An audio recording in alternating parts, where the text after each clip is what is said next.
నమస్కారం అండి. ఈరోజు పప్పుచారు చేస్తున్నాము. అంటే దాంట్లో కావాల్సిన మసాలాను 2-3 ఒట్టిమిరపకాయలు వేసాను, ఎల్లిపాయలు, మళ్ళీ జీలకర్ర, ఒట్టి కొబ్బరి, ధనియాలు, ఆ తర్వాత మిరియాలు. ఇది మిక్సీ చేయాలండి. ఫస్ట్ నూనె పోసుకోవాలి, మనకు కావాల్సినంత పోసుకోవాలి. ఆవాలు, జీలకర్ర,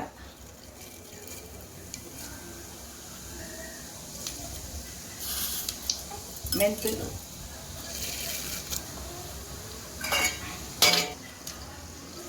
కొద్దిగా దూరగా వేగిన తర్వాత 2-3 ఒట్టిమిరపకాయలు,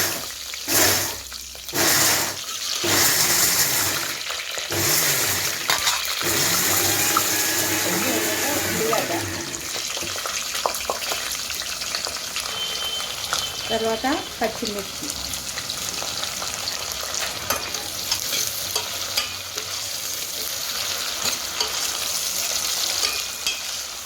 తర్వాత కొద్దిగా పసుపు,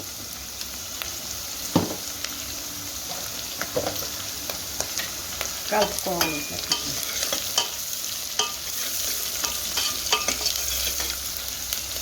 తర్వాత ఇప్పుడు ఇందాక చూపించిన కదా ఆ మసాలా ఇట్లా చేసుకోవాలి.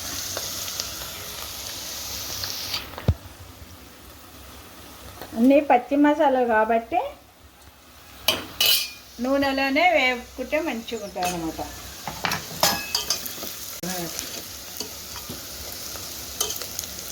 ఇంకా మంచిగా కొద్దిగా వేగాలి. ఇది వేగిన తర్వాత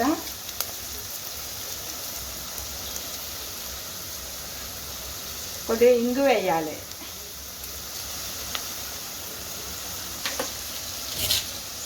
ఉప్పు, దొడ్డు ఉప్పు వేసి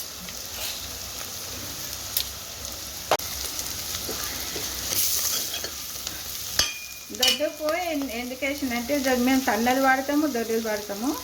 దొడ్డుప్పు అయితే ఇలాంటి దానిలో వేస్తే అయోడిన్ అనేది దానికి మంచిదన్నమాట. ఒంటికి కూడా.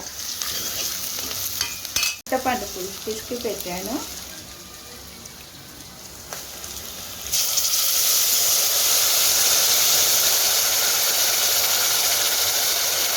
తర్వాత పప్పు అయినాక చూపిస్తాను. పప్పు వేసేటప్పుడు మళ్ళీ చూపిస్తాను.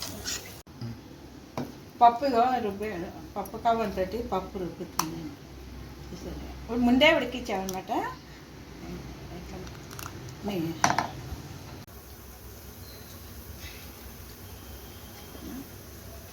పప్పుచారు మసులుతుంది. ఇగో టమాటాలు ఇష్టం అండి, 2 వేసుకోవచ్చు, 3 వేసుకోవచ్చు. తర్వాత కొత్తిమీర నేనైతే మసలేటప్పుడు వేస్తాను. ఎందుకంటే అన్నీ వెనకటి పద్ధతులే నాయి, ఇప్పటి పద్ధతులు కావు, వెనకటి పద్ధతులు. మీరు కూడా ట్రై చేయండి, ఇలాగా వండుకోండి, తినండి, లైక్ చేయండి, సబ్స్క్రైబ్ చేయండి. ఓకే, ఇంకా ఎన్నో రకాలుగా చూపిస్తా, చేసుకొని మీరు తిను. అవి బాగుంటాయా టేస్ట్ చేసినాకనే నాకు లైకులు ఇవ్వండి. పప్పు, కందిపప్పు వేస్తున్నామండి. ఇప్పుడు పప్పు ఉడకబెట్టాం, కందిపప్పు ఇగో వేసి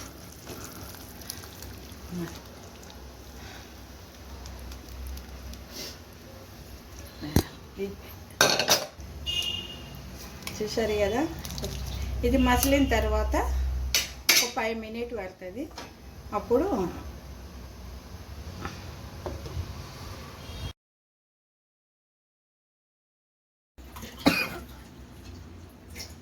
పప్పుచారు రెడీ అయిపోయింది. చూసారు కదా, మంచిగా మసలాలి ఇట్లా, అప్పుడే పప్పుచారు టేస్ట్గా ఉంటుంది. చిన్న మంటతోటి ఒక 10 నిమిషాలు మనసులో పెట్టి తీసేసుకోండి. మీకు ఎంత కావాలంటే మసాలాలు మీరు అంత వేసుకోండి, మీరు తినేదాన్ని బట్టి ఉంటుంది అంతే. తిని చూసినాక నాకు లైక్ చేయండి, సబ్స్క్రైబ్ చేయండి. ఓకే, మర్చిపోవద్దు, లైక్ కొట్టడం మాత్రం మర్చిపోకండి.